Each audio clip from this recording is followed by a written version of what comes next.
అమెరికాలో $5 మిలియన్ పెట్టుబడి పెట్టే సంపన్న వలసదారులకు పౌరసత్వం కల్పించేలా గోల్డ్ కార్డ్ వీసాలను మంజూరు చేయనున్నట్టు ఆ దేశ అధ్యక్షుడు డొనాల్డ్ ట్రంప్ ప్రకటించారు.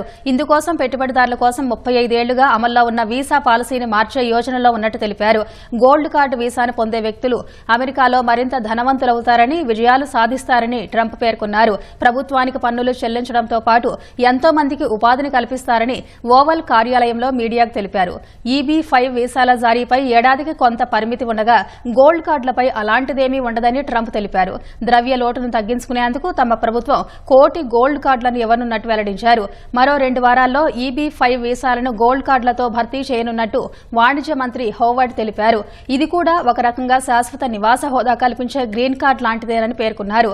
EB-5 ప్రోగ్రాం వల్ల జరుగుతున్న మోసాలు, ఇతర అక్రమాలను అరికట్టేందుకు వీటిని తీసుకొస్తున్నట్టు చెప్పారు. గోల్డెన్ వీసాలు ప్రస్తుతం ప్రపంచవ్యాప్తంగా 100 కంటే ఎక్కువ దేశాలు జారీ చేస్తున్నాయి.